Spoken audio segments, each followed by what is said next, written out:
से अधिक समय से इजराइल और हमास के बीच जंग जारी है, तो वहीं इस युद्ध की लपटें लेबनान और ईरान तक पहुंच गई हैं। इस बीच एक बार फिर हमले तेज हो गए हैं। इजराइल ने शनिवार तड़के मध्य बेरूत को निशाना बनाकर हवाई हमला किया। सुरक्षा सूत्रों ने कहा कि इजराइल ने ईरान समर्थक हिजबुल्लाह समूह के खिलाफ आक्रामक अभियान शुरू किया। शक्तिशाली हमले से लेबनान की राजधानी बुरी तरह से हिल गई। अमेरिकी चुनावी नतीजों के आने के बाद से ही सियासी हलचल जारी है। इसी बीच अमेरिका के नवनिर्वाचित राष्ट्रपति डोनाल्ड ट्रंप ने देश का अगला अटॉर्नी जनरल पाम बॉल्डी को नामित किया है। भारी विरोध के बाद उन्होंने अपना नाम वापस ले लिया है। पाम बॉल्डी फ्लोरिडा राज्य के अटॉर्नी जनरल रह चुके हैं। डोनाल्ड ट्रंप अगले साल 20 जनवरी को अमेरिका के राष्ट्रपति पद की शपथ लेंगे। रूस के राष्ट्रपति व्लादिमीर पुतिन ने ओरेशियन हाइपरसोनिक मिसाइल का बड़े पैमाने पर उत्पादन शुरू करने का आदेश दिया। उन्होंने कहा कि रूस पर सुरक्षा खतरों की स्थिति और प्रकृति के आधार पर हम युद्ध स्थितियों सहित इन परीक्षणों को जारी रखेंगे। यूक्रेन ने शुक्रवार को कहा कि गुरुवार को हमले में इस्तेमाल की गई रूसी मिसाइल 13,000 किलोमीटर प्रति घंटे की अधिकतम गति तक पहुंची थी। बाकू में आयोजित हो रहे जलवायु सम्मेलन के दौरान नागरिक समाज ने विरोध प्रदर्शन किया है। दरअसल नागरिक समाज के लोग विकसित देशों के उस प्रस्ताव का विरोध कर रहे हैं जिसमें विकसित देशों ने साल 2035 तक जलवायु वित्त में 250 अरब डॉलर का फंड देने की बात कही है। नागरिक समाज के लोगों ने इस प्रस्ताव को अपमान और अन्यायपूर्ण समझौता करार दिया। चुनावी नतीजों के बाद से ही अमेरिका में राजनीतिक हलचल जारी है।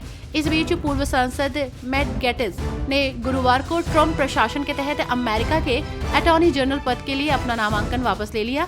उनको डेमोक्रेटिक पार्टी के साथ साथ अपनी रिपब्लिकन पार्टी की ओर से भी कड़े विरोध का सामना करना पड़ रहा था। अमेरिकी राष्ट्रपति जो बिडेन और प्रथम महिला जिल बिडेन ने व्हाइट हाउस के साउथ लॉन में रात्रि भोज का आयोजन किया। उपस्थित लोगों के लिए एक भाषण में बिडेन ने अपने प्रशासन की उपलब्धियों की सराहना की और अपने समर्थकों को धन्यवाद देते हुए कहा कि राष्ट्रपति के रूप में कार्य करना संयुक्त राज्य अमेरिका मेरे जीवन का सम्मान रहा।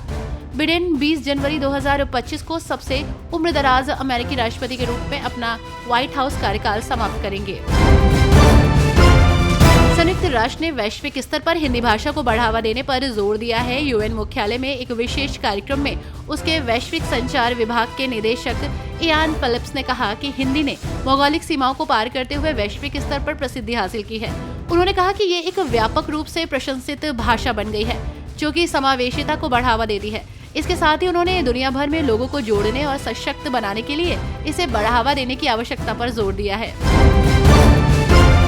पाकिस्तान से एक बड़ा मामला सामने आया है। यहाँ के अशांत खैबर पख्तूनख्वा प्रांत में पिछले 24 घंटे में सांप्रदायिक हिंसा में कम से कम 18 लोगों की मौत हो गई, 30 अन्य घायल हुए हैं। पुलिस के मुताबिक अफगानिस्तान की सीमा से लगे कुर्रम जिले में अलीजई और बागान कबीलों के बीच झड़पें हुई। गुरुवार को यात्री वाहनों के काफिले पर हमले के बाद ये झड़प हुई जिसमें उग्रवादियों ने 37 लोगों की हत्या कर दी थी। तो वहीं बलीशेल, खारकाली, कुंज अलीजई और मकबाल में भी गोलीबारी जारी है। अर्जेंटीना के राष्ट्रपति जेवियर मिलाई और इटली की प्रधानमंत्री जॉर्जिया मेलोनी के बीच हुई मुलाकात की एक तस्वीर सामने आई है। इस मुलाकात के दौरान मिलाई ने मेलोनी को एक खास तोहफा दिया है। ये तोहफा काफी सुर्खियों में है। इसके पीछे का कारण यह है कि राष्ट्रपति ने खुद की एक चंशा चलाने वाली प्रतिमा उपहार में दी है। एडल्ट स्टार स्टॉर्मी डैनियल्स को चुप रहने के लिए धन देने के मामले में न्यूयॉर्क राज्य के सर्वोच्च न्यायालय के न्यायाधीश जोआन मर्चेंट ने शुक्रवार को डोनाल्ड ट्रंप को आपराधिक मामले को खारिज करने के लिए प्रस्ताव दायर करने की अनुमति दे दी। मर्चेंट ने ट्रंप को अपना मामला खारिज करने के लिए प्रस्ताव दायर करने के लिए 2 दिसंबर की समय सीमा तय की है। साथ ही अभियोजकों को जवाब देने के लिए 9 दिसंबर तक का समय दिया है।